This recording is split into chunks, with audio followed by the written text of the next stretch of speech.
Beleza.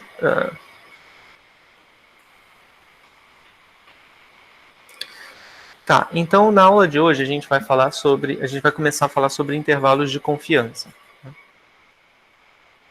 Na aula passada, eu acho que a gente tinha visto, deixa eu tentar me lembrar, era uma parte mais sobre estatísticas descritivas, né, box plot, que mais? Gráficos, coisas assim. Então, entrando mais propriamente na parte de estatística, né? Então, agora a gente vai falar um pouco sobre intervalos de confiança. A gente vai falar para a média, né? Onde, em dois casos, onde o sigma é conhecido.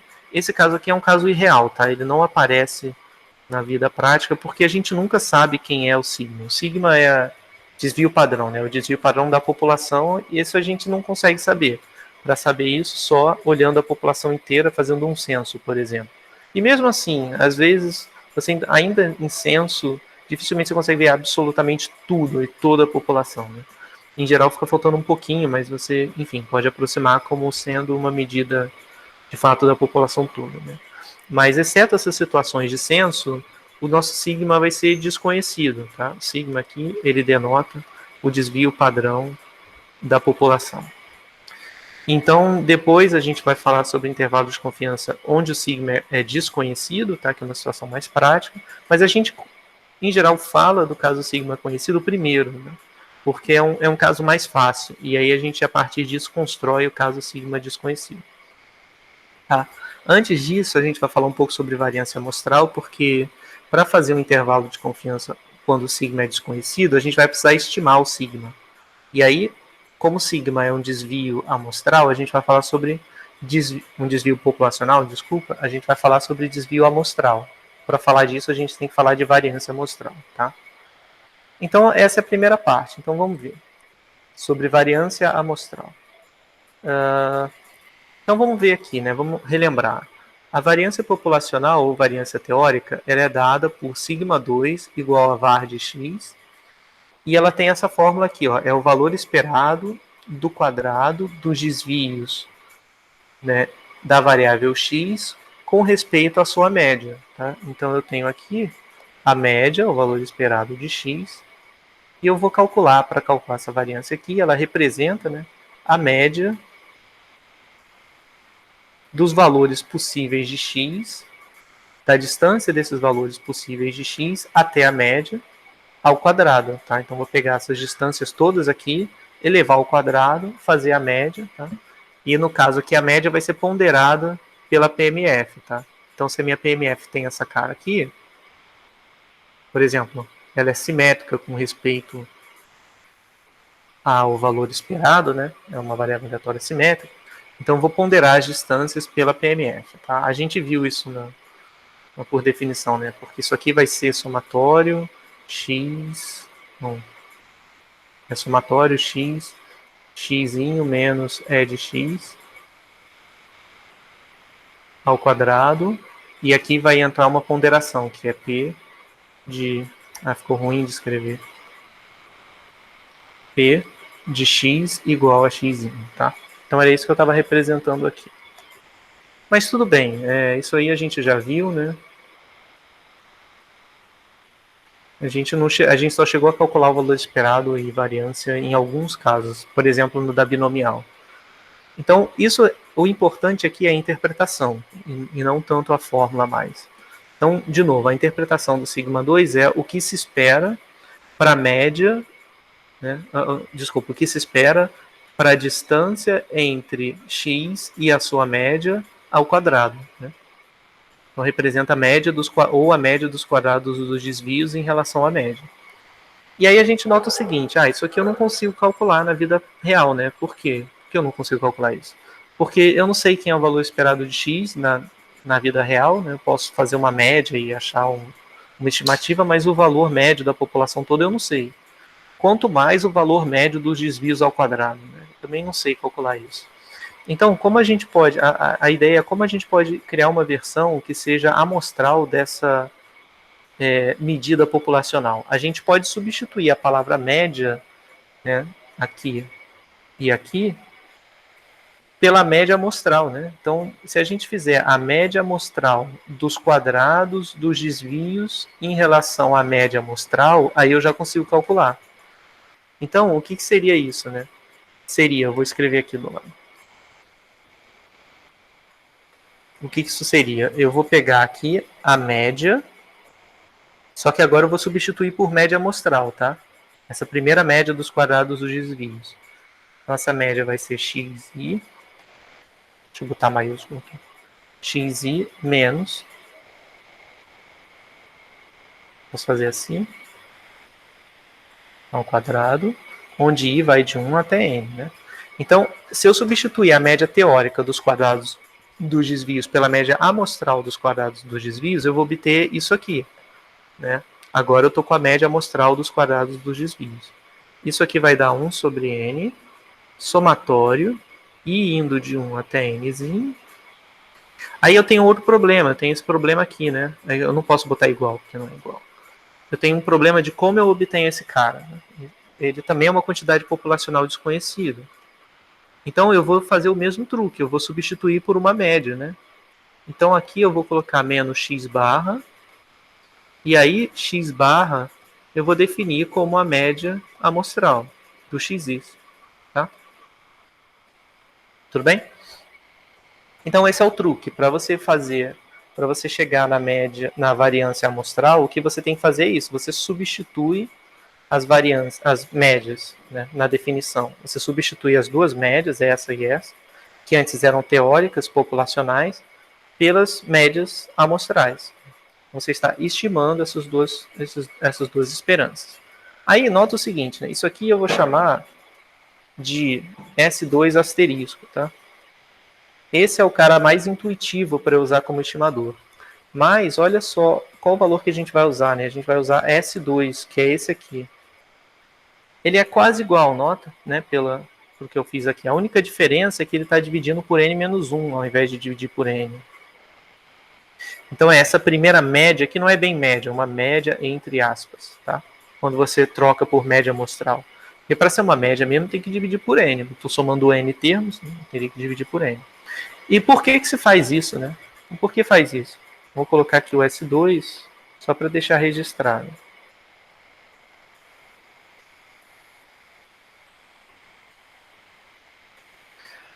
Então eu tenho dois estimadores possíveis para estimar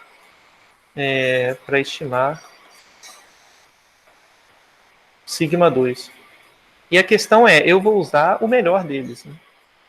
Lembra aí que a gente estava falando nas outras aulas sobre o conceito de viés, né? Em geral, a gente vai preferir estimadores não viesados ou com viés baixo, né? E o que acontece? Então, eu posso usar esse S2 ao invés de S asterisco. E o que vai acontecer, antes de mostrar isso aqui, eu só quero mostrar o desenho. O que acontece? Aqui eu tenho o desenho do S2 asterisco e aqui eu tenho do S2, tá bom? Que desenho é esse? Essas barrinhas aqui representam, ilustrativamente, representam a distribuição do S2 asterisco, tá? Então nota que essa distribuição ela não está centrada no sigma, né? A gente dá para mostrar isso. Eu não vou mostrar com vocês, mas não é tão difícil, mas eu não quero fazer porque é mais uma questão de curiosidade mesmo. Eu quero garantir que a gente vai ter tempo de falar sobre todo o assunto da aula de hoje. Então o que acontece? Quando você usa o S2 asterisco, a distribuição de S2 ela fica um pouco viesada, né? Existe um viés porque o valor esperado é aqui e o que você quer estimar está aqui, não está batendo, não está coincidindo. Tá? O viés em geral vai ser pequeno. Aqui, ó, o tamanho do viés é esse aqui. O viés é igual a menos sigma 2 sobre n. Então, onde n é o tamanho de amostra. Então, o viés ele vai reduzindo à medida que o n aumenta. Né? Se você usar o S2, ele não vai ter viés nenhum. O S2 ele é feito de tal forma que o valor esperado de S2 é igual ao sigma 2. Então essa é a razão pela qual a gente divide por n-1. A gente divide por n-1 porque dá para mostrar que o estimador resultante vai ser não viesado, né, para sigma 2. Então por essa razão a gente escolhe trabalhar com S2 ao invés de trabalhar com S2 asterisco, ou seja, a gente vai preferir dividir por n-1 ao invés de dividir por n. Tá? Em geral, não vai fazer tanta diferença. Se o seu tamanho de amostra for grande, por, sei lá, 100, 200, 500, não faz diferença você dividir por 500 ou dividir por 499. Tá? Vai fazer pouca diferença. E no caso, esse estimador aqui sendo não viesado, ele vai ser preferível, tá bom? Alguma pergunta até aí, pessoal?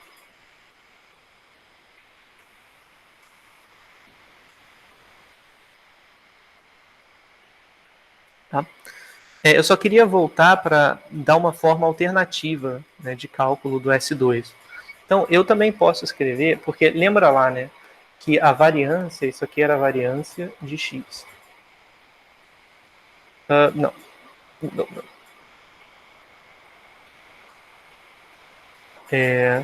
Se vocês lembrarem, né, a variância de x era E de x menos E de x ao quadrado.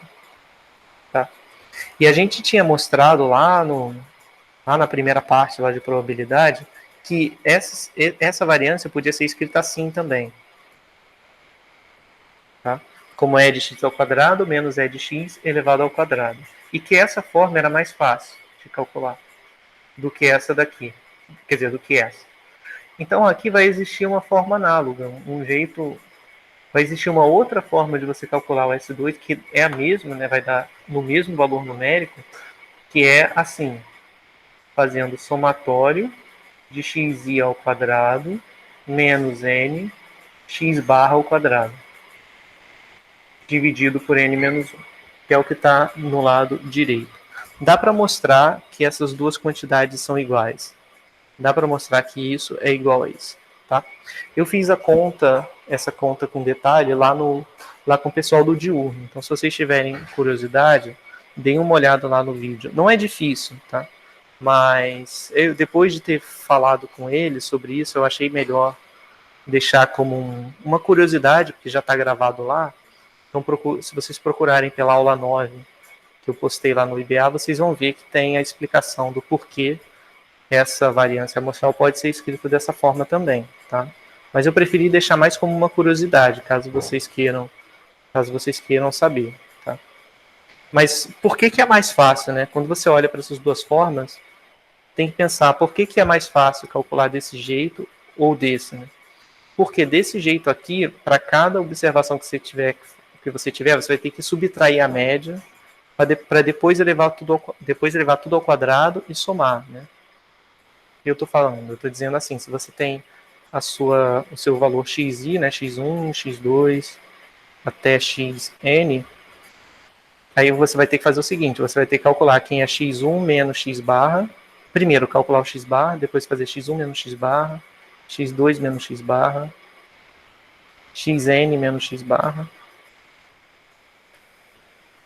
e depois você vai ter que elevar ao quadrado,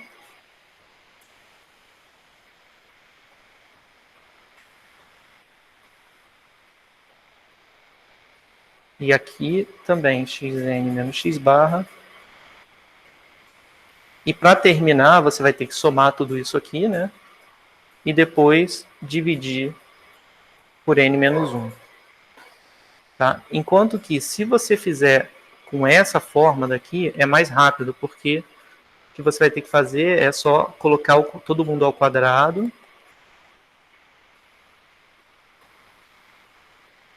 Você vai ter que colocar todo mundo ao quadrado.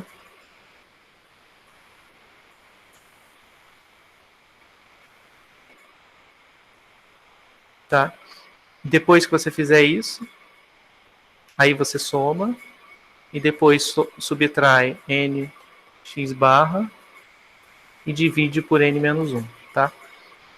Se você for fazer numa calculadora, você vai ver que é mais rápido de fazer desse jeito. Somando todo mundo ao quadrado, depois subtraindo nx barra e depois dividindo por n menos 1. Tá? Ele é mais rápido porque aqui você tem que fazer n subtrações. E aqui você só subtrai uma vez. Tá? Essa é a única diferença entre essas etapas e essas aqui. Tá bom? Mas a gente vai fazer tudo isso usando o R, né? Ou a gente vai fazer usando o R, ou então, se for em alguma questão, eu vou fazer o seguinte, eu vou dar para vocês quanto que é o somatório de x ao quadrado, isso aqui vai ser dado, né, na amostra. Eu também vou dar o somatório de xi, e daqui é fácil, né? Basta com esses valores. Também vou ter que dar o tamanho de amostra. Então, assim é fácil. Vocês daqui acham x barra, né? Basta dividir o somatório e dividir por pegar o somatório e dividir por n, acha isso aqui. E o somatório de x quadrado vai estar dado, né? Então, é mais fácil, vai ser mais fácil fazer desse jeito, tá bom? Mas vamos ver como é que a gente pode fazer isso usando o R, né? Deixa eu só ver se tem alguma dúvida aí no chat. Ah,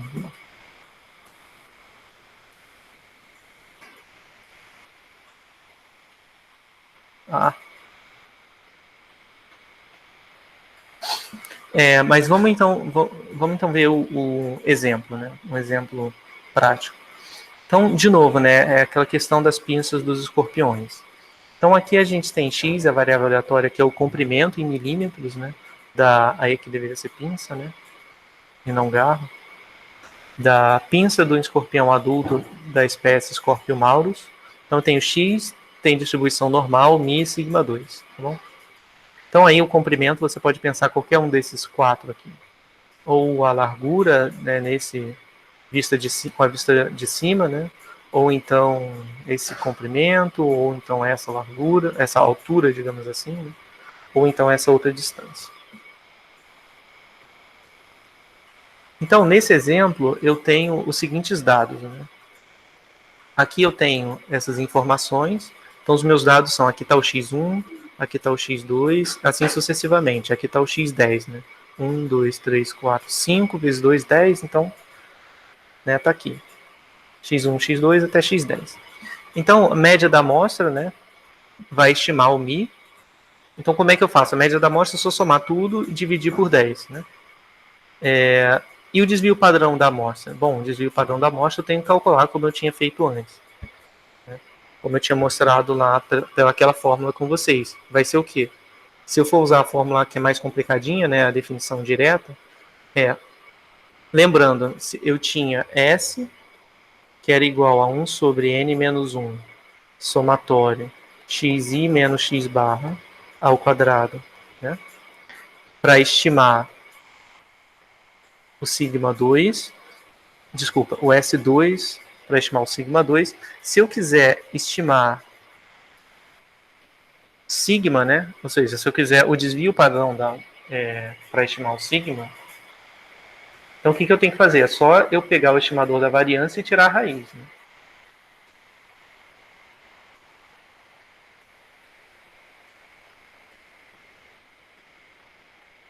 Tá? Bom, vamos ver como é que faz isso usando o R, né? Eu vou precisar abrir de novo esse slide, porque nesse programa eu não consigo copiar, eu só consigo copiar valores, né? De forma que o computador entenda. Eu só consigo escrever por cima. Então aqui eu vou abrir de novo. Vou fazer o seguinte: eu vou selecionar essas duas linhas, Ctrl C. Aí eu venho aqui no R. Eu podia digitar a mão, tá? Mas se for digitar a mão vai demorar. Então, vou fazer o seguinte: eu uso uma função chamada scan. E como é que essa função funciona? Eu boto scan aqui embaixo, abro e fecho parênteses, não coloco nada dentro dela, não é igual ESP, você coloca um -3 dentro. Você coloca fora e dá Enter. Quando você der Enter, ele vai aparecer esse 1 ali. O que ele está dizendo? Ele está esperando você entrar com os valores. E aí você pode digitar, por exemplo, eu quero, sei lá, 105. Esse é o primeiro valor. Se eu der Enter, ele vai registrar o 105 como primeiro valor e vai me pedir o segundo valor. Posso entrar, sei lá, 13. Terceiro valor, 3. Quando eu acabar, eu dou Enter e paro. Ele está me pedindo o quarto, mas se eu der Enter, ele vai parar. Ele está falando, ó, li 3 itens.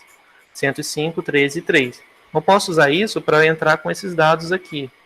E o mais legal é que a função scan, você não precisa esperar, né? Você pode só dar o Ctrl V direto, que ele já vai fazer. Tá vendo? Ele entendeu que eram 10 valores, tá me pedindo o 11º. Eu vou dar Enter, pronto, leu. todos os valores, né? Vamos ver se deu certo. 48,2, 49,3, 50,1 e assim sucessivamente, até o último valor, que é 47,7, tá bom? Deixa eu só mostrar para vocês. Então, assim ficou meu comando. Aí, beleza, ele leu, mas como é que eu vou usar isso, né? Não tem como. Como é que eu vou fazer conta? Eu não consigo resgatar esses valores.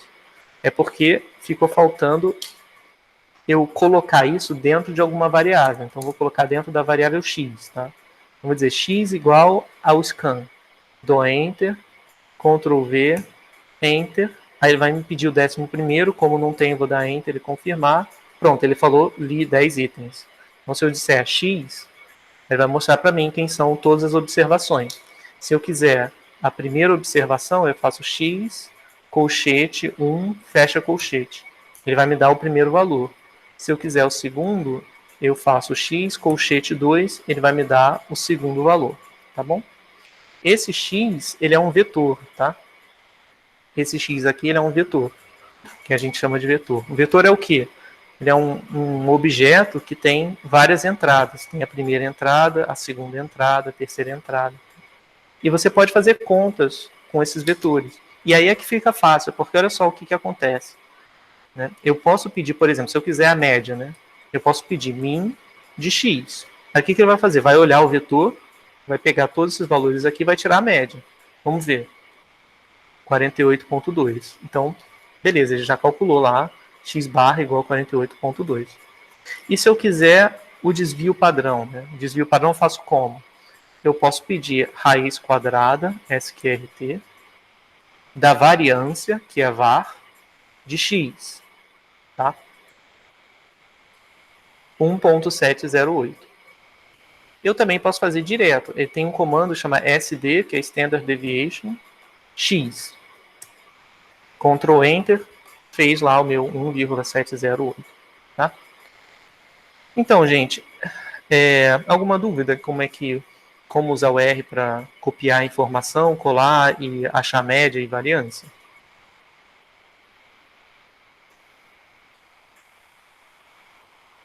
Tá. Então, beleza. Só para vocês saberem, né, tem várias outras funções que vocês podem usar para extrair informação de vetor. Vocês podem usar min, por exemplo. Isso aqui é o menor valor. 45,5. Menor valor. Você pode usar max, que é o maior valor. Pode até fazer umas coisas mais interessantes. Tipo, pode calcular quantile, né? Quantile x 0,5. O que ele vai fazer? Ele vai me dar o quantile que deixa 0,5, né, que deixa 50% dos valores à esquerda e 50% à direita. Então é esse valor aqui. Ele é a mediana, né, que a gente já tinha visto. A mediana da amostra é 48,3, ou seja, metade dos valores são menores do que 48,3 e metade são maiores. Então vamos colocar aqui, vou circular os menores, né? Esse aqui não, esse aqui não, esse aqui não, esse também não, esse também não, esse e esse. Tá vendo? Então, esse valor aqui deixa 50% à esquerda dele e 50% à direita. Tá?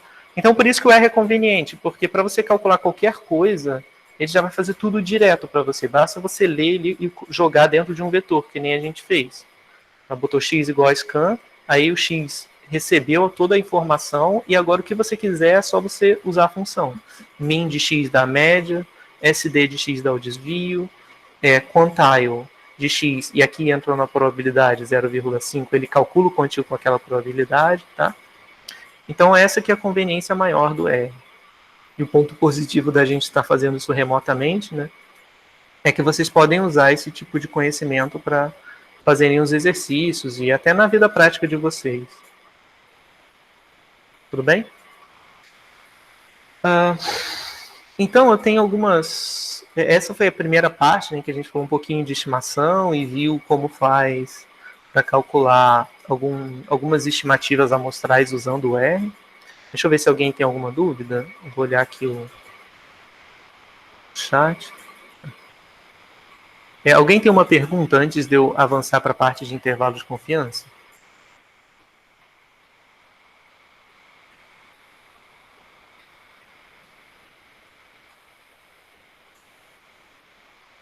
Não? Tá. Então, bom, vamos ver então algumas questões iniciais, né, antes da gente falar dos intervalos. Algumas perguntas, né?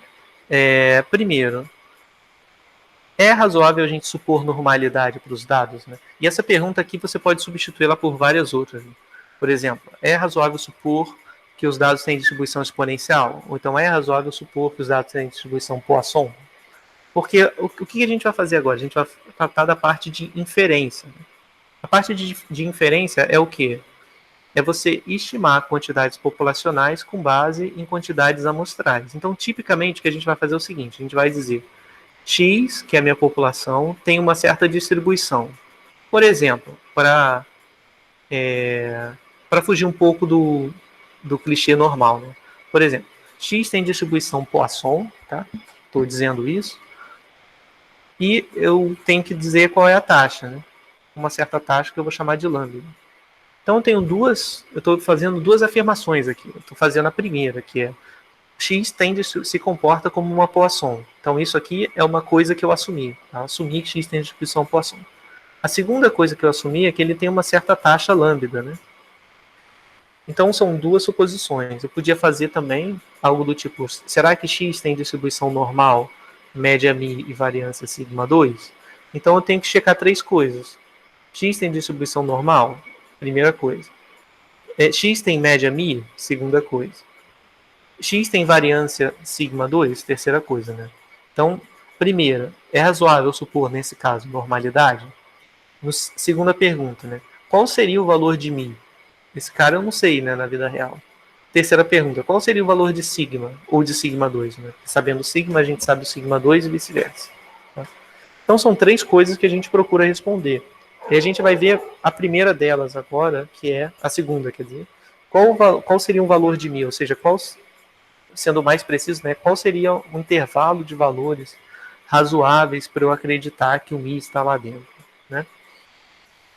Então eu vou usar a minha amostra para extrair informações sobre mim e depois, na aula que vem, a gente vai usar, na continuidade da aula de hoje, né, que eu vou colocar para vocês lá no YouTube, a gente vai ver também como usar a estimativa amostral de sigma para estimar esse aqui, né, o sigma 2 populacional.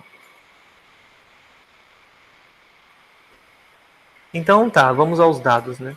Então vamos relembrar o seguinte, né? Na amostra a gente observou x barra igual a 48,2 e o desvio igual a 1,708. Então a gente podia falar assim, então vou dizer que o μ é igual a 48,2. Que o μ coincide com x barra. Vou dizer que o sigma coincide com a sua estimativa S, 1,708.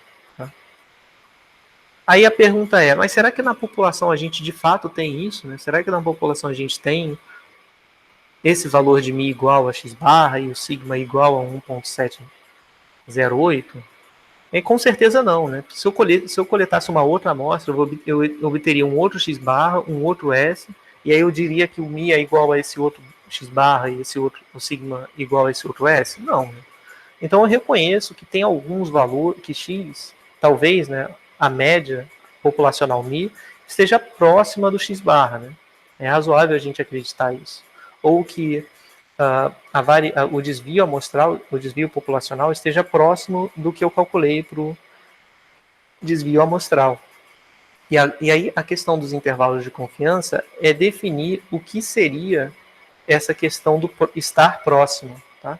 Então, o que seriam valores próximos de 48,2? O que seriam valores próximos de 1,708? Tá? Então, tem uma historinha, né? Uma coisa que eu gosto de contar.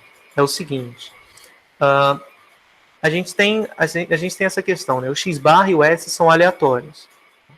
E o x barrinha e o szinho são valores que você calculou na amostra. Né? Em geral, a letra minúscula representa o valor numérico e a letra maiúscula representa a variável aleatória. Então, em geral, eu vou fazer coisas assim, x barra igual a x barrinha. Vou dizer que a minha variável aleatória x barra na amostra foi igual ao valor x barrinha. Tá? E esse x barrinha é um valor numérico. Então, a cada amostra que eu coletar, o x barra e o S vão ser diferentes.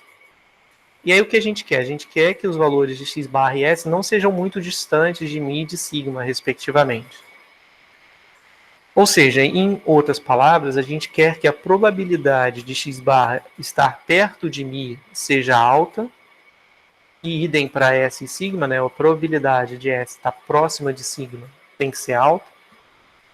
Então, como a gente vai fazer algo desse tipo, né? Através da construção dos intervalos de confiança.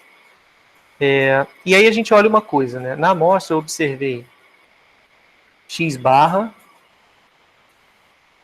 igual a 48,2, mas também a gente poderia ter observado x barra igual a 48, ou x barra igual a 47,3, ou até mesmo 70,2. Esse valor aqui marcado em vermelho está muito distante do valor de x barra que eu observei. Mas poderia ter sido observado 70,2, mas a probabilidade aqui vai ser tão ínfima, que não vai ser razoável eu supor, né, 70,2 de média.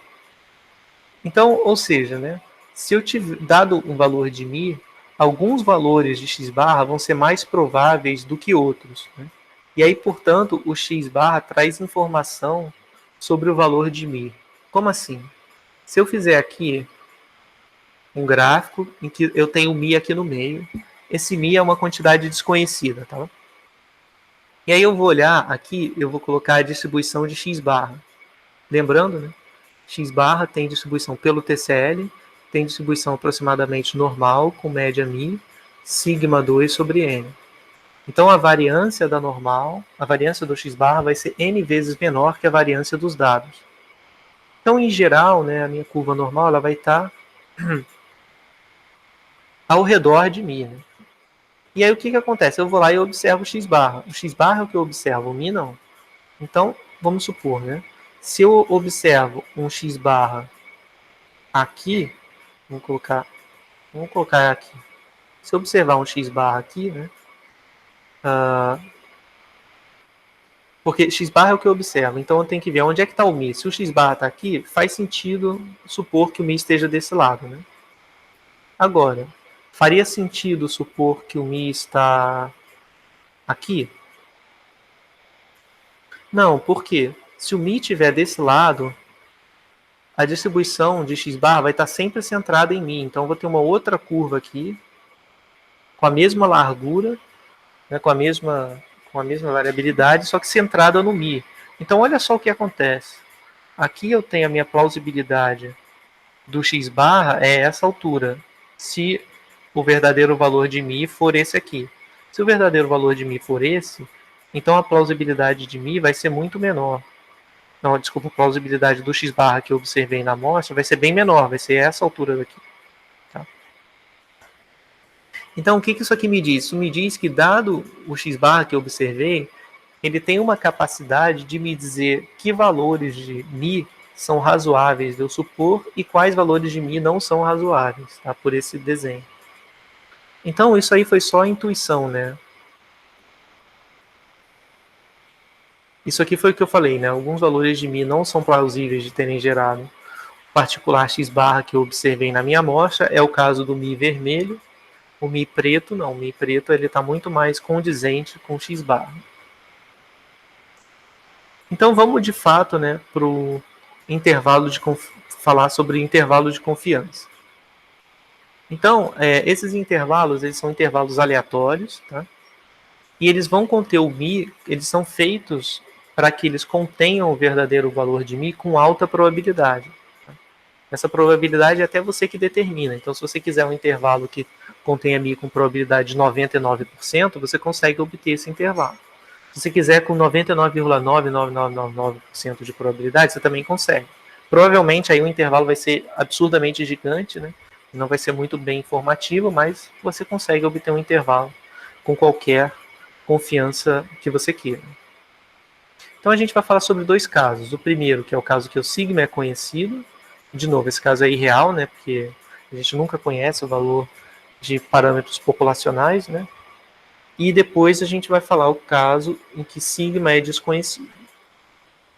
Então vamos ver. Caso sigma conhecido. Então vamos lembrar de uma coisa, né? Se a gente tem, por exemplo, x com distribuição normal, mi, sigma 2, né? Com média mi, variância sigma 2, então eu posso padronizar, né, a minha variável aleatória x barra. Antes de padronizar, deixa eu colocar aqui. Se, escrever aqui em cima, se x tem distribuição normal, mi, sigma 2, então x barra, que é a média amostral, a gente já viu que tem distribuição normal com média mi e variância sigma 2, não é isso? Tá? Se eu tiver... Aqui eu posso colocar até o xis direto, né? O xis com distribuição normais independentes. Então o x bar vai ser normal mi sigma 2. Então aqui, se eu tiver... mas nem sempre eu tenho normalidade, né? Às vezes eu posso ter só o seguinte, às vezes eu posso não assumir normalidade, mas eu posso dizer que os meus de xi de cada unidade amostral são iguais a um mesmo valor mi e que a variância vai ser sempre igual a sigma 2, tá? Então se eu assumir isso, se eu tiver independência, né, xis independentes,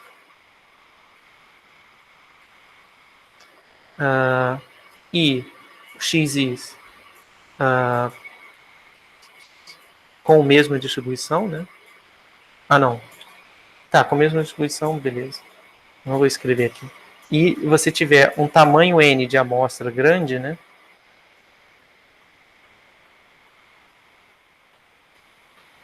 Então eu vou ter pelo TCL que o x barra vai ser aproximadamente normal com média mi. Ah, aqui eu esqueci de dividir a variância por n. Mi sigma 2 sobre n, tá? Então nota que a conclusão é a mesma, é parecida, né? Aqui x bar tem exatamente a distribuição normal, enquanto aqui x bar tem a distribuição que é aproximadamente normal, tá? Aqui, nesse segundo caso, eu tenho que usar aproximadamente porque eu estou usando o TCL, que a gente viu na última aula. Eu acho que foi na última aula, se não me engano. Tá? E isso acontece porque eu não estou supondo normalidade para os dados. Se eu não tiver dados normais, então o TCL me diz que x bar tem distribuição aproximadamente normal. Então, de posse disso, eu tenho o seguinte, né? Lembra lá que se eu tiver... Esse é um resultado, né? Que era a padronização de normais. Vou colocar aqui na esquerda. Era a padronização. Então, tinha até alguns exercícios da lista que faziam... que para resolver, acabava usando o conceito de padronização. E que conceito era esse? Era se você definisse uma variável aleatória z. Se você tivesse uma variável aleatória y, com distribuição normal, com uma média mi e uma variância sigma 2, então, se você definisse uma variável aleatória z sendo y menos a sua média dividido pelo desvio, essa variável teria distribuição normal 0,1. Foi o que a gente viu com respeito à padronização. Isso vale para qualquer variável normal. Tá? Então agora, o que eu vou fazer vai ser o seguinte, eu vou aplicar a padronização ao x barra. Tá? Como que fica a padronização aplicada a x barra?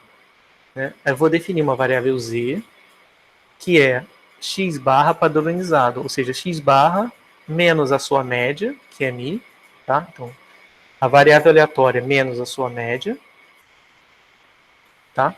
Dividido pelo desvio daquela variável aleatória. Então tá aqui, ó, a variância da variável aleatória é sigma 2 e eu divido pelo desvio. Aqui a minha variável, a variância de x barra era sigma 2 sobre n. Então eu tenho que dividir por raiz de sigma 2 sobre n. Tá? Então, essa é a padronização com respeito a x barra. Se eu fizer isso, a minha variável resultante z vai ter distribuição normal 0,1. Por que eu estou falando isso? Porque essa é a parte inicial para a construção dos intervalos de confiança. Tá bom? Então vamos ver isso aqui na frente. Como que a gente faz para usar essa informação aqui, né? No caso, essa informação aqui, para obter o intervalo de confiança.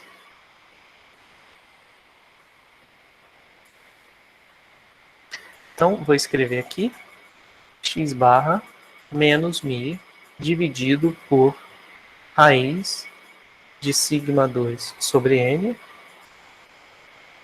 Isso aqui é a mesma coisa que x barra menos mi dividido por... Aí essa raiz quadrada eu aplico em cima e embaixo. Raiz de sigma 2 é sigma, raiz de n é raiz de n.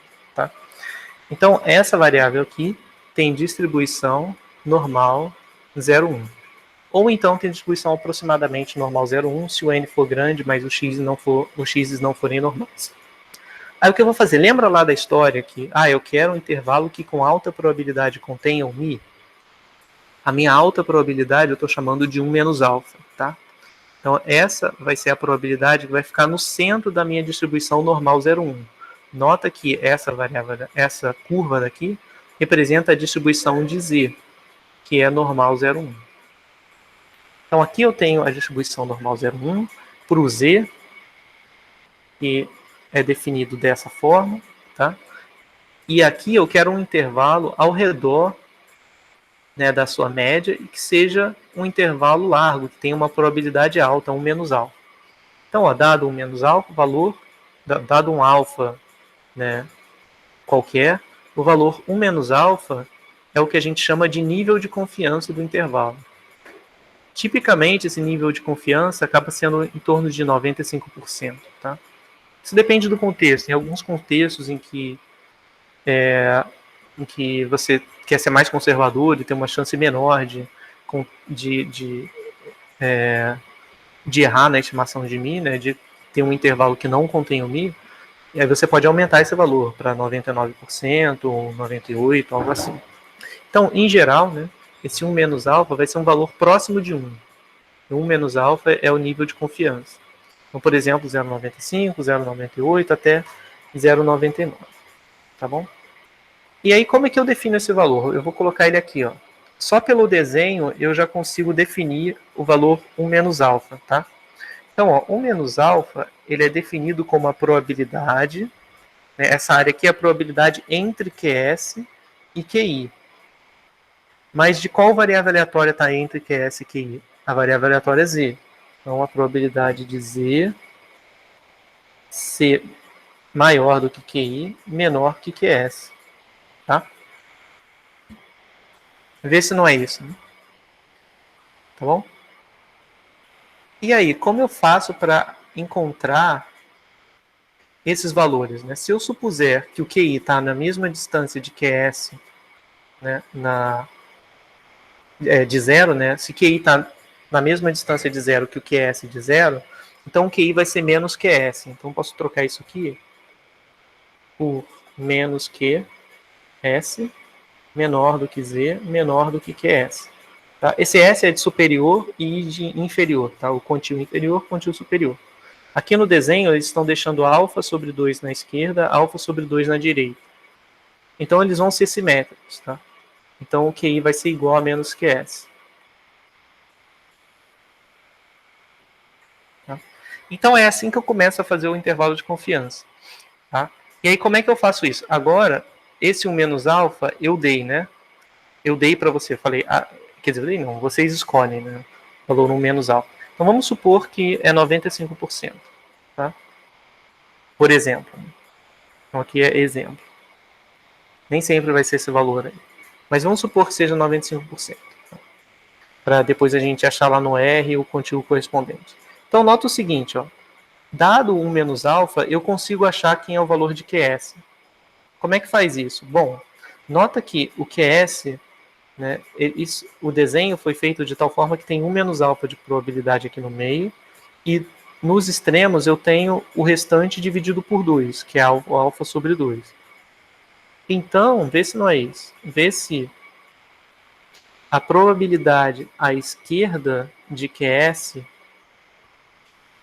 vai ser igual a quanto? Bom, se a direita de QS é alfa sobre 2, a esquerda de QS vai ser 1 menos alfa sobre 2. Concorda? Ou seja, né, equivalentemente, eu tenho que a probabilidade de Z ser menor do que QS é igual a 1 menos alfa sobre 2. Tá? No caso aqui, né, se o... vou colocar assim. Se o 1 menos alfa eu estou dizendo que é 95%, então aqui eu vou ter 95%, então é 5% nas laterais, 2,5% aqui, 2,5% aqui. Para dar os 5% e o meio é 95%. Então, né, essa probabilidade à esquerda é 1 menos alfa sobre 2. O alfa sobre 2 eu já achei, né, 2,5. Então aqui vai dar 97,5%. Tá bom? Então, aí ficou fácil, né? Porque para eu achar o QS, é tranquilo. Eu tenho que fazer Q enorme, não é isso? Q enorme de 97,5%. Que vai ser Q enorme 0,975. Tá bom? E aqui eu nem preciso dar os outros parâmetros, né? A média e a variância da normal, porque o default é normal padrão. E aqui no caso a gente está lidando com a normal padrão. Então vamos fazer o Q enorme de 0,95 para obter aqui Q enorme. Era de 0,975. 1,95, 9 alguma coisa. Então isso aqui eu vou arredondar para duas casas. 1,96. Tá? Ok, então é assim que você obtém o valor QS, né? Que vai ser usado para definir o intervalo depois. Então aqui eu vou colocar destacado. Isso é como você faz para encontrar o valor de QS. Vamos escrever aqui QS igual a Q enorme 1,96. Alguém ficou com dúvida nesse procedimento?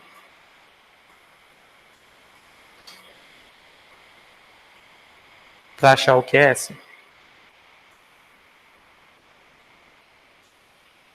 Não?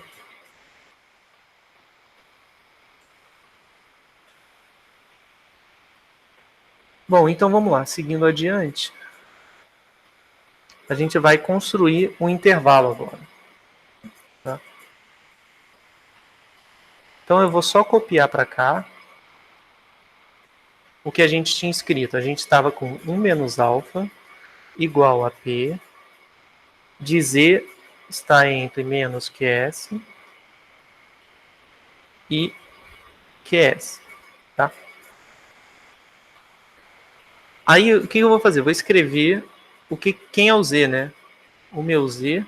Aí eu posso até substituir o que eu escrevi aqui em cima. Quem é Z? Z é o seguinte: menos que S menor do que Z é x barra menos mi dividido por sigma sobre raiz de n menor do que QS. Tá? Aí, lembra, o que a gente quer? Né? A gente quer um intervalo que contém o mi com alta probabilidade. Então, o raciocínio aqui vai ser deixar o mi no meio e jogar tudo que não é mi para os extremos do intervalo. Porque aí o que eu vou ter? Se eu isolar o mi aqui dentro, os extremos, né, o que aparecer aqui e aqui, vai ser o intervalo.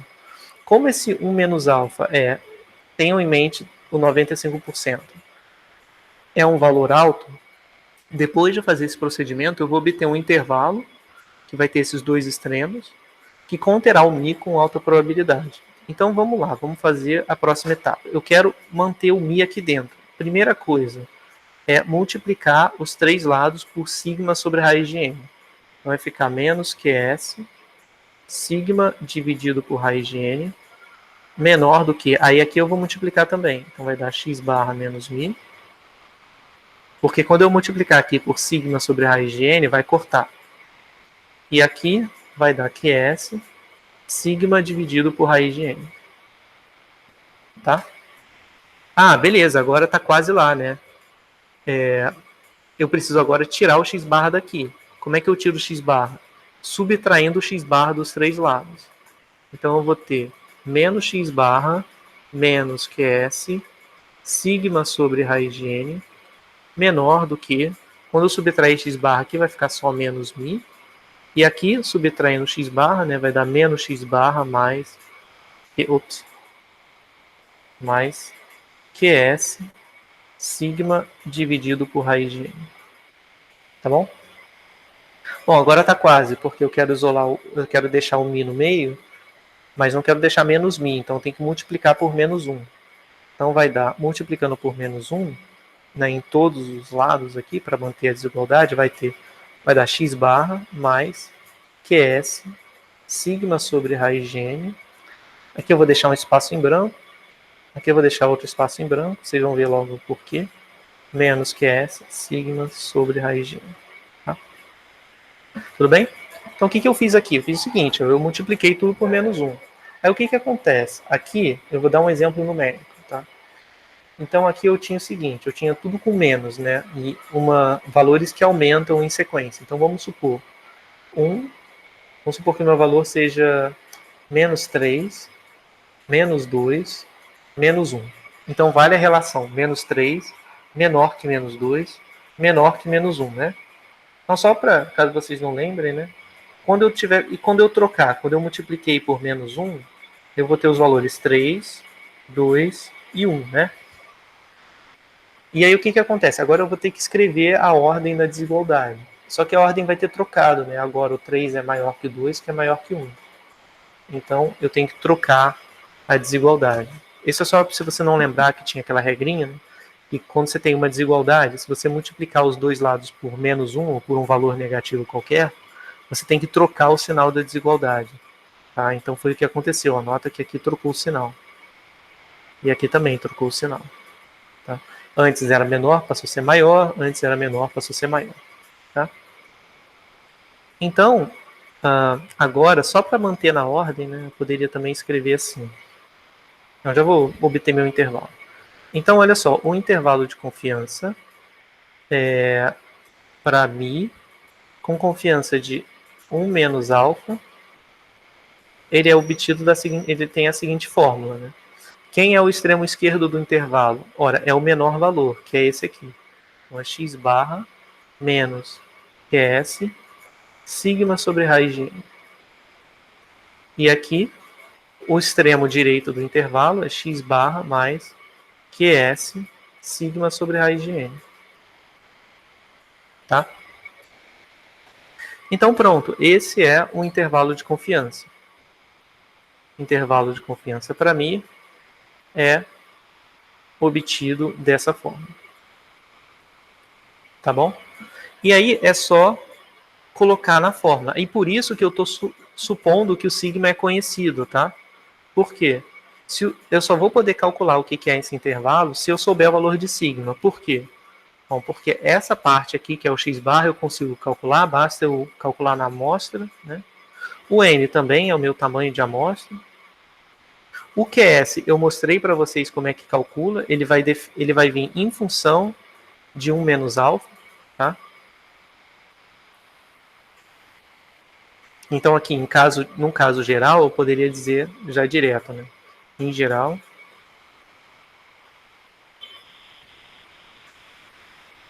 o QS vai ser Q enorme. E aí vocês podem anotar isso se vocês quiserem, tá? Vai ser o Q enorme, que deixa 1 menos alfa sobre 2 à esquerda. Então, 1 menos alfa sobre 2, tá? Então, o QS eu também consigo determinar. Se eu digo quem é 1 menos alfa, eu consigo saber quem é 1 menos alfa sobre 2 e calcular o QS. Então, o QS eu também sei calcular. O único que eu não sei é o sigma, tá? O sigma é o único que eu não sei calcular. Então, por isso que esse intervalo só vai funcionar na situação hipotética em que eu sei o sigma, tá? Só vai funcionar nesse caso. E aí, logo a gente já vai ver como faz para caso que você não sabe, que você assume que não sabe o valor de sigma. Tá? Então, vamos ver. Lembra lá que eu falei, é um intervalo que tem alta probabilidade de conter o mi, né? Vê se não é isso. Olha o que a gente chegou no final. A gente chegou que com alta probabilidade, né, ou seja, com 95% de probabilidade, o mi está entre esses dois valores. Tá? Então, nesse sentido, é um intervalo de confiança. Eu confio com uma confiança ou menos alta, é que esse intervalo contém o verdadeiro valor de mi. Tá bom? Deixa eu ver se aqui já vem um exemplo. Eu quero fazer o exemplo e aí depois eu volto para a interpretação, tá? Ou faço a interpretação logo de uma vez? Não, deixa eu fazer a interpretação logo de uma vez. O que vai acontecer? Aí a gente olha para esse intervalo aqui, né? Tem uma probabilidade inclusa nessa sentença aqui dentro. Aí você pensa, tá, se tem uma probabilidade aqui é porque tem coisas aleatórias aqui dentro. Né? No caso, o que está aqui que é aleatório? Bom, x barra é aleatório. Será que tem mais alguma coisa aleatória aqui? QS não é aleatório, porque dado o valor de alfa ou de 1 menos alfa, o QS está determinado, então não é aleatório. Sigma também não é aleatório. Raiz de n também não, é o tamanho de amostra que você pegou. O mi é aleatório? Também não, né? O mi é a média populacional. A média populacional é um valor lá constante, paradão na minha população. Então aqui a única coisa que é aleatória é o x barra. Então, o que isso quer dizer? Isso quer dizer que a aleatoriedade está nos extremos do intervalo, não está dentro dele. Então, quando a gente, por isso que a gente sempre fala a probabilidade do intervalo conter o mi. Porque quando eu falo assim, a probabilidade do intervalo conter o mi, dá a ideia correta de que o intervalo é aleatório e tem probabilidade alta de conter o mi. Se eu falar do outro jeito, né, a probabilidade do mi estar no intervalo não vai estar errado, mas ele vai talvez induzir a pessoa que é leiga a tirar a conclusão errada, a achar que o mi é aleatório, né? Pensa só, se eu disser a probabilidade do mi estar no intervalo é alta. Parece que o mi é aleatório. Né? Embora as duas coisas sejam equivalentes, o intervalo contém o mi, é equivalente a dizer que mi está no intervalo. Mas eu vou preferir dizer intervalo contém o mi, porque dá a ideia, né, do português, né, mais correta de que é um intervalo que é aleatório. E a noção do intervalo ser aleatório é o que está sendo ilustrado aqui, né? Nesse exemplo, aqui não é mais o exemplo das garras das pinças dos escorpiões, né? É um exemplo que eu tirei do livro do Pagano, que é o seguinte: aqui eles simularam uma amostra, várias amostras. Então aqui eu tenho a primeira amostra, né?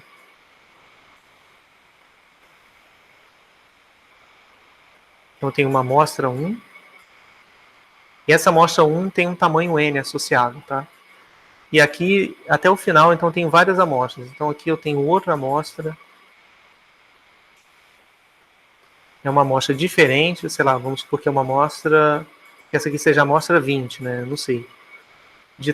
Também de tamanho n. Todas essas amostras de um certo tamanho n. E aí ele simulou essas amostras todas vindo de uma normal, com média 211 e variância 46 ao quadrado. Então, ele simulou esses valores, médias, onde n é 12, né? Pela figura. Então, nota aqui, né, que esse intervalo ele vai ser diferente de acordo com a média que eu coleto, porque vai mudar o x barra. Né? Vai mudar o x barra. Então, olha, esses intervalos eles vão estar com o centro deles, né, deslocado. Né? Então, cada variável, cada amostra tem o seu próprio x barra, então cada amostra vai ter o seu próprio intervalo. E aí é que está a questão do 95% de chance do intervalo conter o mi. Né? Porque 95% dos intervalos, em geral, né, ou em média, vão conter o verdadeiro valor do parâmetro.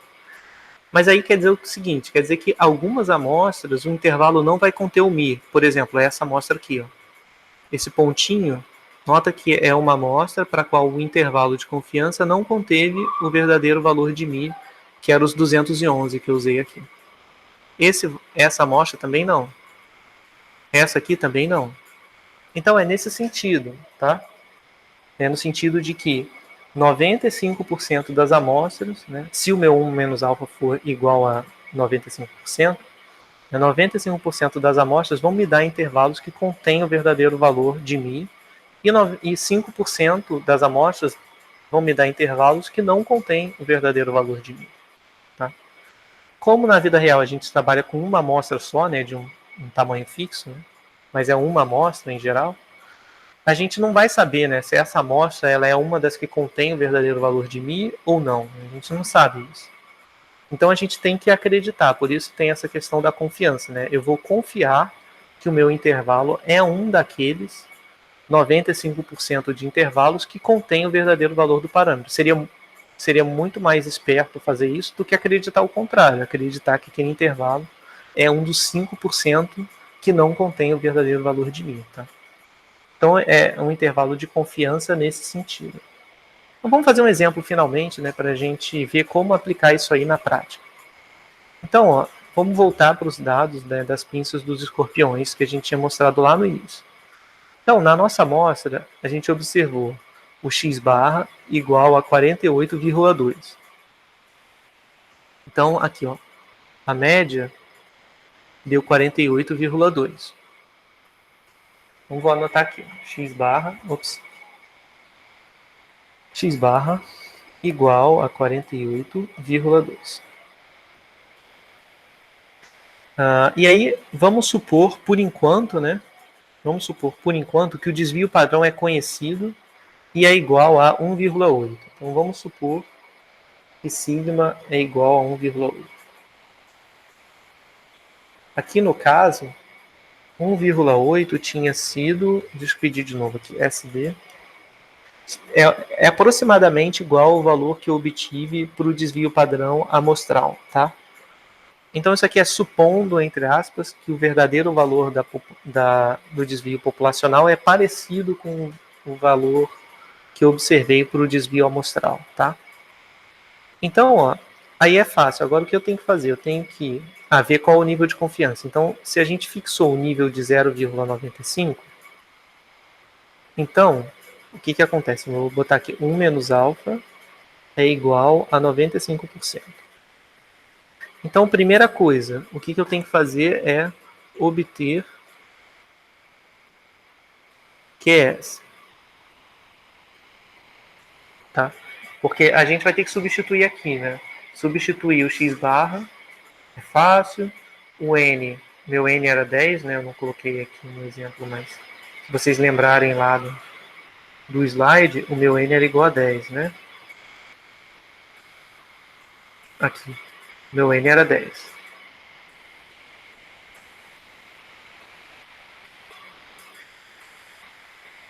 Beleza. Então, eu tenho que obter QS. E aí, como é que eu faço para obter o QS? Eu faço o seguinte, eu venho aqui, escrevo a distribuição da normal padrão, né? Escrevo a distribuição da normal padrão, assim, e eu quero 1 menos alfa no meio. Então, aqui eu quero 1 menos alfa. Se aqui é 1 menos alfa, então aqui é alfa sobre 2, aqui também é alfa sobre 2, né, em respeito a essas áreas. Então, o QS está aqui, né, aqui está o menos QS. Então, o meu intervalo, ele vai ter que conter, né, a região central vai ter que ter probabilidade 1 menos alfa. Então, para eu achar o QS, basta fazer, né, achar o quantio que deixa à esquerda 1 menos alfa sobre 2 de probabilidade. Então, QS é igual ao Q norme 1 menos alfa sobre 2. No caso, o QS vai ser Q norme.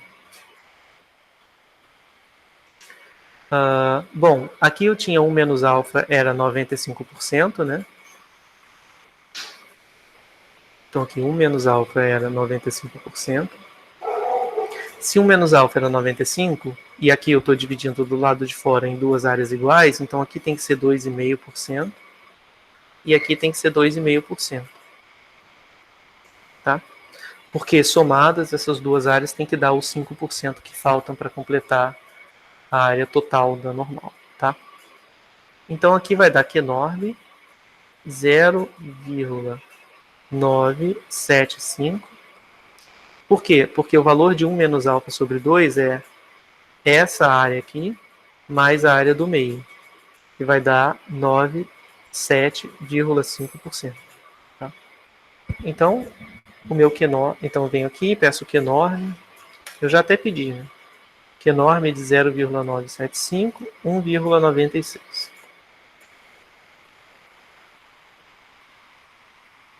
Então, ok. Primeiro, obtive QS. Alguma dúvida nesse primeiro passo? Se tiver, gente, é só perguntar, tá?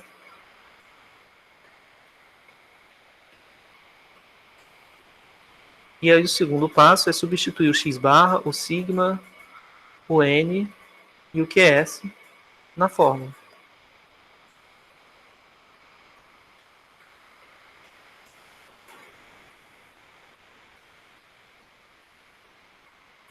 Tá? Então aqui vai ficar, o meu intervalo vai ser 48,2 menos 1,96 vezes sigma, que é 1,8, dividido por raiz, o n era 10, né? Então aqui vai dar 48,2 mais 1,96 vezes 1,8 dividido por raiz de 10. Tá? Então, fazendo a conta, eu posso usar o R também para fazer essa conta. Né? Posso fazer 48,2 menos 1,96 vezes 1,8 dividido pela raiz quadrada de 10. Tá? E aí deu 47,08. Aí para não misturar vírgula com vírgula, eu vou botar ponto e vírgula aqui para dividir o intervalo. E do lado direito, né? Do lado direito, agora eu posso copiar isso aqui, trocar o menos por mais. Trocar o menos por mais. E eu vou obter... peraí. Vou obter 49. Nossa, tá afastado. 49,32. Tá? Então, beleza. Esse foi o intervalo de confiança para mim com 95% de confiança. Tá bom?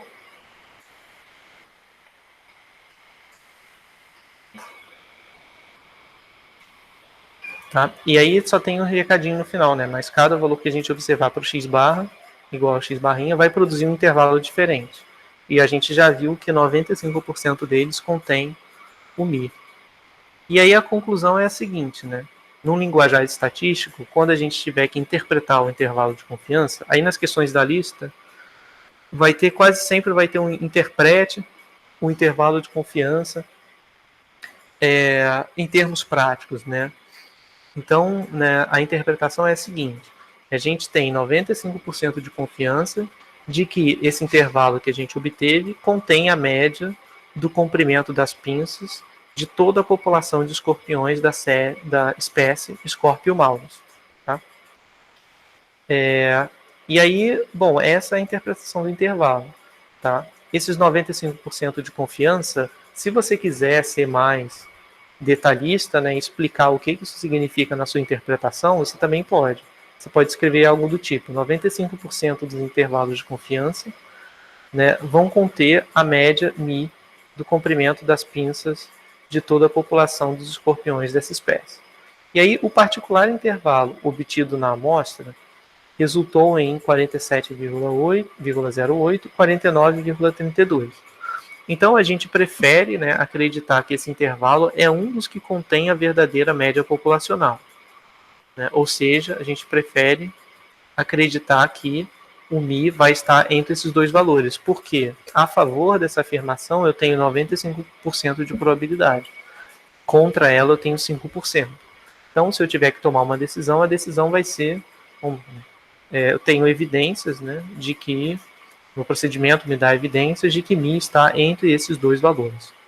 E aí nota, né, A importância prática disso, porque a gente consegue não só obter uma estimativa pontual para μ, que seria o x barra, né? O x barra pontualmente estima o valor de μ, mas a gente também consegue associar uma incerteza à nossa estimativa. A gente consegue um intervalo que tem probabilidade alta de conter o verdadeiro valor de μ, né? E aí, de novo, a probabilidade vem do intervalo, que é aleatório, não do μ, que é aleatório. μ é um valor constante. Então, eu consigo também associar uma incerteza à minha estimação, dizendo o μ deve estar entre esses dois valores aqui, e no caso eles estão bem próximos, né? 47 e 49 milímetros, tá? Com uma confiança de, no caso, 95%. Tá? Bom, então é isso. Alguma dúvida, pessoal, nesse procedimento para obter um intervalo de confiança? Nesse exemplo em si? Ou alguma coisa da interpretação ficou confusa? Querem que eu repita alguma etapa?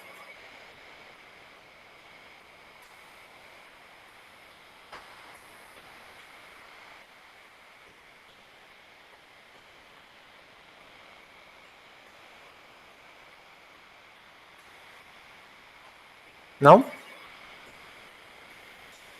Bom, porque agora o que eu vou fazer vai ser supondo o sigma desconhecido, tá? Não vai ser muito mais complexo, não. Vai ser bem tranquilo também de fazer, tá? Deixa eu ver se alguém colocou alguma coisa. Tudo certo. Tá, beleza. Vamos lá. Então vamos olhar o caso em que sigma é desconhecido, né? Lembra, antes a gente estava trabalhando com a seguinte padronização. Dividido por sigma sobre raiz de n, tinha distribuição normal 0,1. Ou aproximadamente normal 0,1. Dependendo do x serem normais ou não. Tá? Aí eu tinha o problema de que eu tinha sigma aparecendo aqui, né? E também no meu intervalo, né, a expressão final do intervalo, se eu voltar aqui, aparece sigma. Então isso é um problema, porque esse cara não é conhecido. Então o que eu posso fazer? Tudo começou a partir daqui, né? Dessa informação. E aí uma coisa que eu posso fazer é fazer o seguinte, então tá, então eu vou definir uma nova variável, essa que eu chamei de z.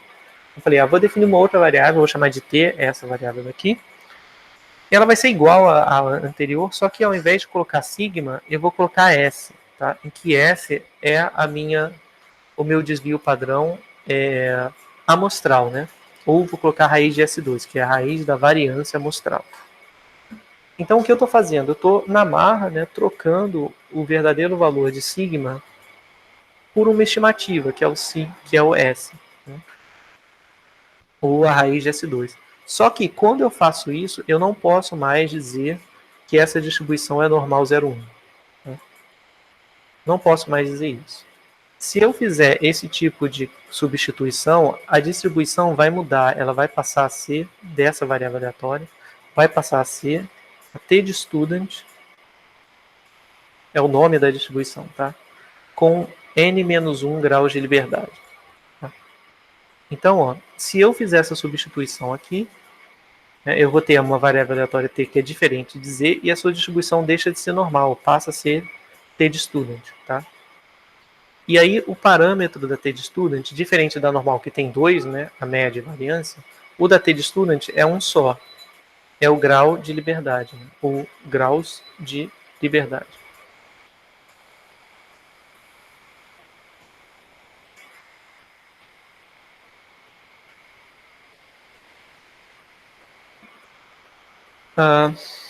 Bom, e aí vamos ver que distribuição é essa, né? Ela está aparecendo para a gente pela primeira vez. Então, vamos comparar a normal com a t. Por que a gente vai fazer essa comparação? Bom, porque é a que faz sentido, né?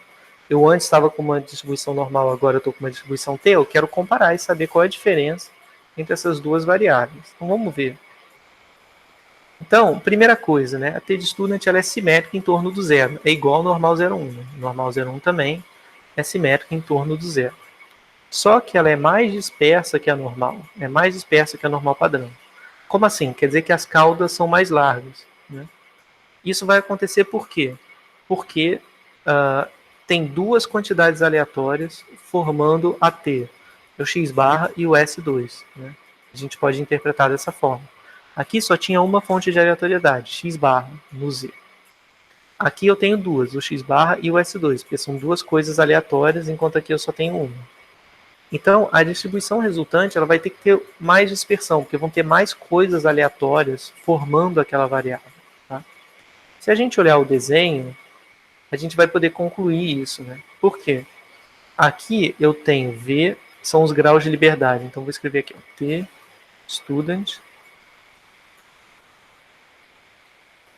com Vzinho, grau de liberdade. Então, tem um resultado que me diz que a T, que me diz que se esse cara aqui for infinito, né, então a T de student vai ser igual a normal. Ou seja, T de student com infinitos graus de liberdade é a mesma coisa, exatamente igual a uma normal 0,1. Tá? Para isso aqui fazer sentido, a gente tem que olhar para limite e tal, mas a gente não vai fazer isso. Tá? A gente vai fazer só empiricamente observar que vai acontecer de ser igual quando o número de graus de liberdade é muito alto. Então, olha aqui na figura. Na figura, a gente tem um caso para número de graus de liberdade igual a infinito. Então, esse caso aqui é o caso normal. Eu vou até puxar uma setinha aqui. Essa é a normal 0,1. Então, olha o que acontece. As caudas da normal 0,1 estão sempre abaixo das caudas das T de students, né? Então, o que acontece? Isso aqui está dizendo para mim que a T de student tem mais dispersão com respeito à média do que a normal padrão, tá? Porque as caudas dessa distribuição estão acima da cauda da normal, né? Em preto está embaixo. Então, isso quer dizer o quê? Que as caudas têm mais probabilidade na T de student do que na normal. Então, é daí que vem essa interpretação, né? De que a T de student tem mais variabilidade do que a normal. Ok, e aí como é que a gente faz para trabalhar com a T de student, né? A gente pode usar a tabela, mas eu não vou querer fazer a tabela com vocês não, porque a gente já tem o R, né? Ou a gente pode usar o R, que é muito mais rápido, né? É bem mais fácil. E vocês vão ver que é bem similar ao caso da normal. Tá? Então lembra lá que a gente tinha essa função de quantio, né, que era o Q enorme.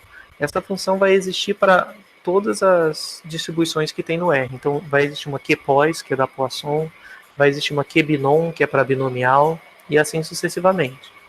Então tem uma lá que é para T de student, se chama QT. Tá?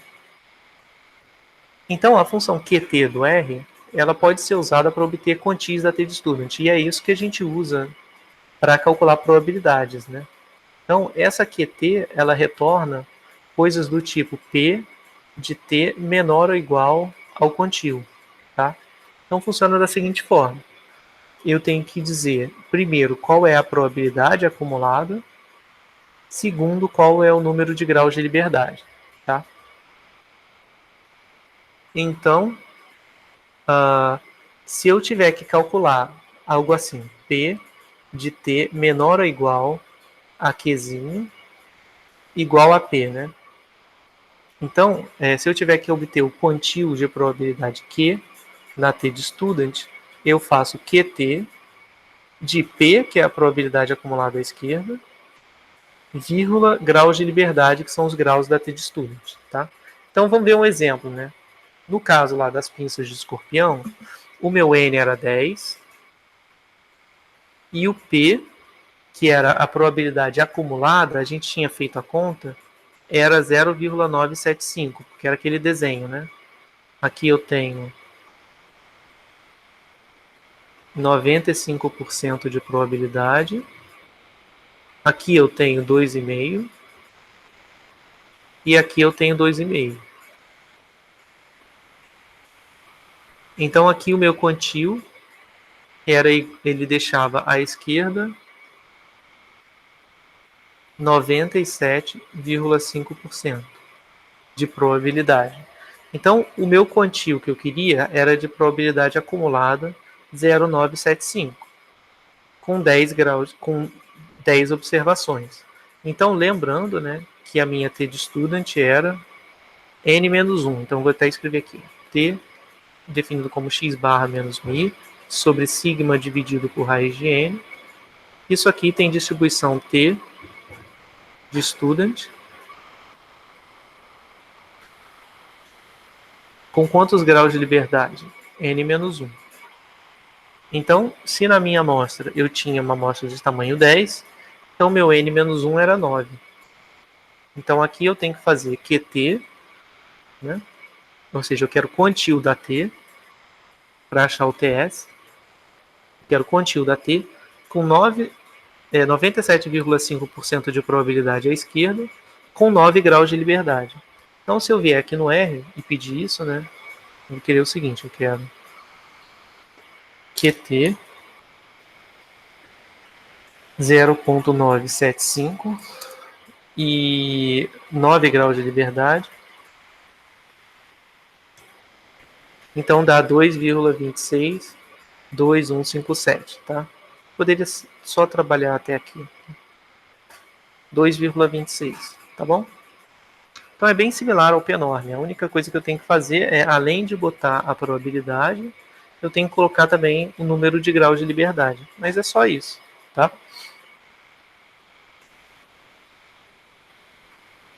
E aí, como é que eu faço, né? Como é que eu vou fazer para obter um intervalo nessa circunstância, né? Então vai ser bem similar aqui. Vai ser bem similar. Eu vou ter de novo, né, os meus... Aqui eu tenho 0. Eu vou colocar a minha curva da T de student. Então essa aqui é a curva da T. Aqui dentro eu tenho 0,95. Aqui eu tenho 0,25. E aqui também 0,25. Então o meu quantil Q, né? Aí no caso da T, eu ao invés de chamar de Q, eu vou chamar de Tzinho, tá?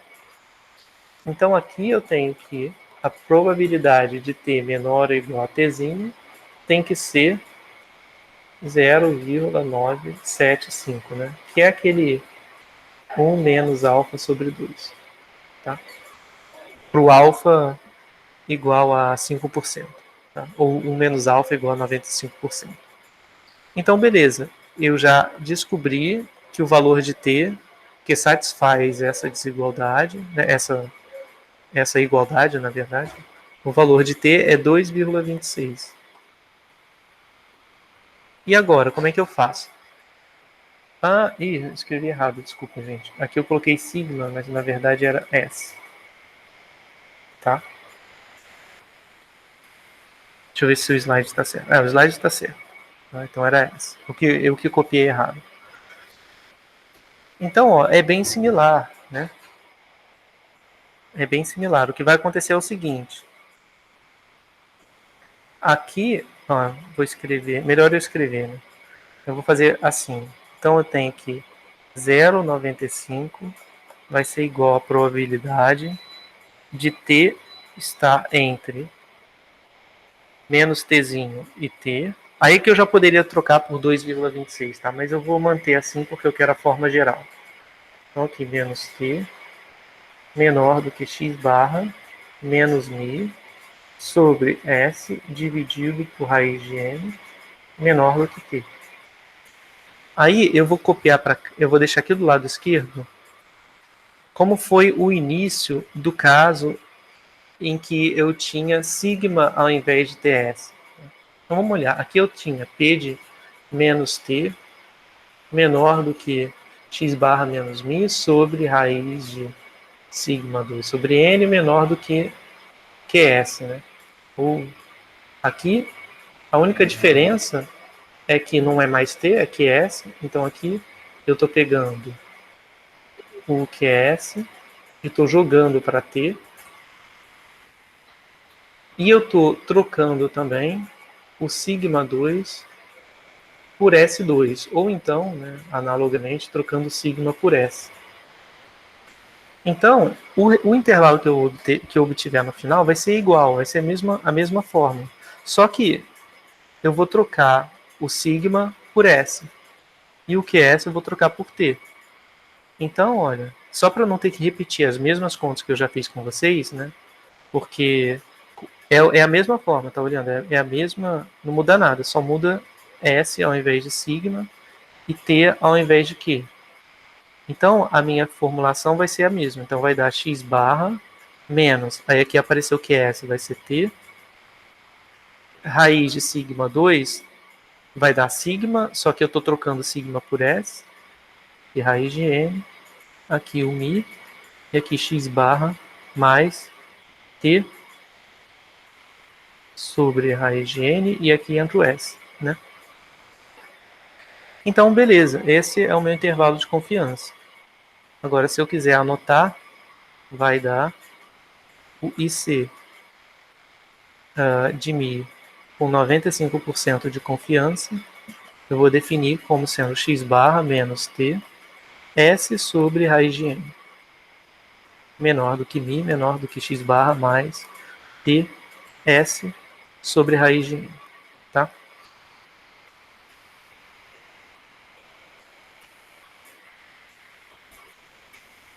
Então, deixa eu ver se eu coloquei aqui. Ó, a forma geral deu a mesma, né? X barra menos t S sobre raiz de n, e aqui x barra mais ts sobre raiz de n. Tá, e aqui eu coloquei os passos, então, similar ao que eu tinha feito antes. Tome o nível de significância o menos alfa alto, aí você calcula o t, tal que é a probabilidade da variável aleatória, essa aqui que eu estou chamando de t grande, né? Esteja entre menos t e t, seja um menos alfa. Aí o valor de t vai ser o quantio de probabilidade acumulada, 1 menos alfa sobre 2 na t de student n menos 1. E aí o intervalo resultante é esse aqui, tá? Foi o que eu obtive aqui. Então vamos voltar no exemplo para a gente poder terminar, tá? Então, tá, antes de ver esse exemplo, será que eu quero voltar para esse ou será que eu olho? Bom, vamos fazer o seguinte, vamos refazer o exemplo dos escorpiões, só que agora reconhecendo, né, que o meu intervalo, né, reconhecendo que o sigma 2 não é 1.8. Tá? Então, vou colocar os dados aqui de novo. Então, naquela amostra, eu tinha o x barra igual a 48,2. Também tinha o S igual a 1,708. O meu N era igual a 10 e eu estava com um intervalo de confiança 1 menos alfa igual a 95%. Tá bom? Então, meu intervalo tinha confiança 95%. Agora, vamos lá, vamos obter o intervalo. Aqui, eu fiz com vocês, eu achei o valor de t igual a 2,26. Tá? Como eu fiz isso? Eu mostrei aqui a continha do lado, 95% de probabilidade no centro. Aqui é 0,025, coloquei errado. Eu tinha posto 0,25, não era. Tá? Então, por essa razão, a probabilidade à esquerda é 0,975. Tá? Então, aqui foi o que a gente achou no R, 2,26.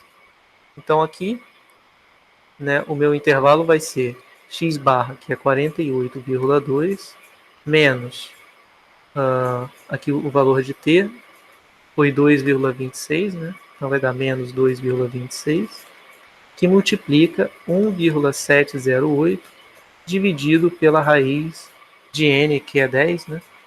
Então vai dar raiz de 10 aqui. E aqui 48,7. Não, é vírgula 2, coloquei errado. Vírgula 2. 48,2 mais 2,26 vezes 1,708 dividido pela raiz de n. Tá bom? Então esse é o intervalo de confiança. Se eu for fazer a conta, é porque eu quero mostrar a largura do intervalo para vocês verem. Vai dar... Aqui eu vou copiar, porque a fórmula é a mesma, né? Só vou ter que trocar alguns valores. Então aqui não é mais 1,96, aqui é 2,26.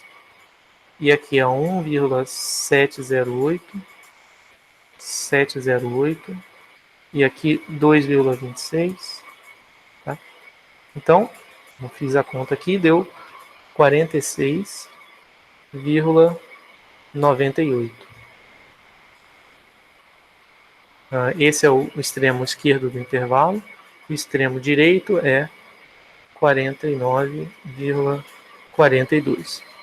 Tá bom? Vamos comparar com o intervalo que eu tive lá em cima, que era esse aqui. Vou escrever aqui. O outro intervalo que eu obtive era 47,08, 49,32. Então, esse aqui era supondo sigma desconhecido, né? E esse aqui, sigma conhecido.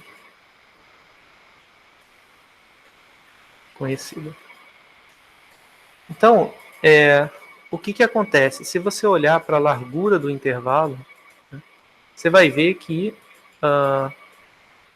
esse intervalo aqui, ele é mais largo, né? Não, desculpa, ele é mais estreito. Né?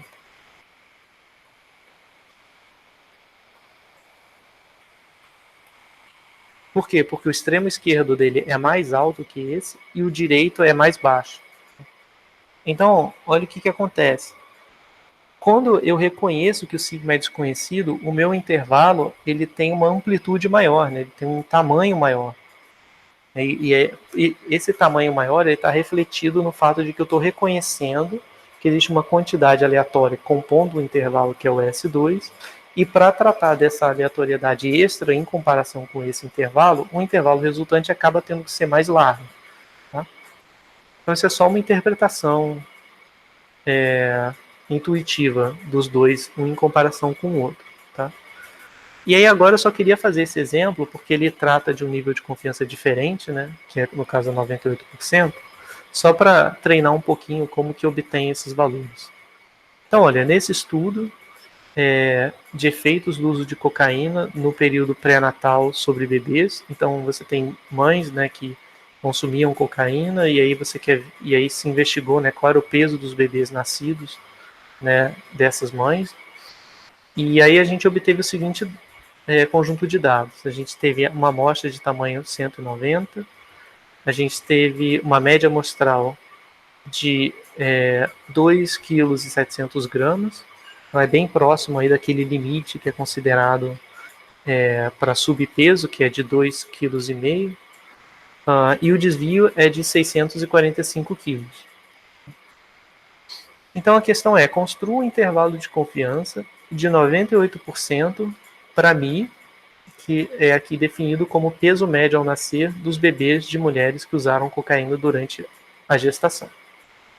Tá? Então, de posse dessas informações aqui, eu só tenho que construir o meu intervalo. Então, eu reconheço o seguinte, eu não sei o verdadeiro valor de sigma, mas eu sei o valor de S. Então, o que eu vou fazer? Eu vou usar um intervalo em que sigma é desconhecido.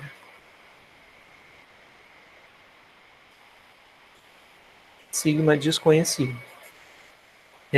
Então, o meu intervalo é da seguinte forma, é x barra menos t S sobre raiz de n, x barra mais t S sobre raiz de n.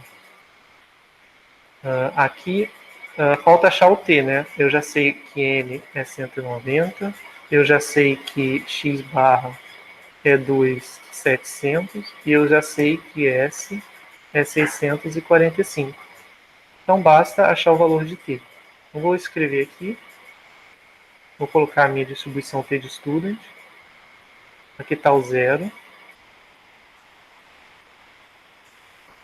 Então eu tenho aqui 95%. Não, desculpa, 95% não, olha o bis. Intervalo de confiança é de 98%. Aqui para a distribuição T de student. Então, se são 98% no centro, então aqui eu tenho 1%, né? E aqui eu também vou ter que ter 1%. Tá? Logo, esse valor tzinho deixa quanto à esquerda? Quantos por cento de probabilidade ele deixa à esquerda? Ora, ele deixa 99%. Caraca, de novo escrevendo 95%. Então, ele deixa 99% de probabilidade à esquerda. Então, o T, ele é obtido por QT, né, no R. A probabilidade 0,99. E qual o número de graus de liberdade? Bom, o número de graus de liberdade, a gente olha aqui, né? Cadê? Aqui. Então, a distribuição que originou os dados, né, essa distribuição aqui, é a da T-Student com n-1 graus de liberdade. Então, o número de graus de liberdade é 189. Como esse valor é alto, ele vai ser muito próximo da normal, tá? Do valor que você vai achar na normal. Mas a gente vai fazer aqui para comparar. Então, ó, a gente vem aqui e acha que T 0,99,189. 2,35, né? E 34,624. E aí, pronto, agora é tranquilo. Agora é só substituir os valores. Então, o meu intervalo de confiança vai dar 2.700 mais ou menos 2,35 vezes S, que é 645, dividido pela raiz de N, né? Que é a raiz de 190. Agora, do outro lado vai dar 2.700 mais 2,35 vezes 645 dividido pela raiz de 190. Então, ó, vamos lá, colocar aqui 2.700 menos 2,35 vezes 645 dividido por raiz quadrada de 190. E aí eu já vou copiar aqui para baixo o outro extremo, que é com mais. Então, pronto. Primeiro deu 2.590, vírgula. Aqui eu não vou nem colocar vírgula, porque já está em gramas, então eu não quero. Não vou me preocupar com quantidade decimal de gramas, tá? E aqui, do outro lado, 2.809, né? Ou 2.810, se eu for arredondar para o mais próximo, tá? Então, beleza, é isso. O intervalo de confiança para a média com 98% de confiança é esse intervalo aqui. Tá? Ou seja, isso quer dizer que com 98% de confiança, o verdadeiro valor da média dos bebês recém-nascidos, né, de mães usuárias de cocaína nessa população deve estar entre 2,60 kg e 600 mais ou menos e 2,8 kg mais ou menos, tá bom? Então é assim que eu interpreto. Então eu forneço não só a minha estimativa pontual para mim, que são os 2.700 quilos, 2.700 gramas, como também eu tenho uma medida de incerteza, né, com um intervalo que com alta probabilidade contém o verdadeiro valor de 1. Tá bom? Pessoal, era isso que eu tinha para falar com vocês nessa primeira parte da aula. Como já vai dar 8h30 também, eu já vou aproveitar para fechar a aula. E, bom, o que eu tinha para falar era isso. Ficou alguma dúvida? Alguma questão que vocês queiram que repita? Alguma coisa que não estava claro?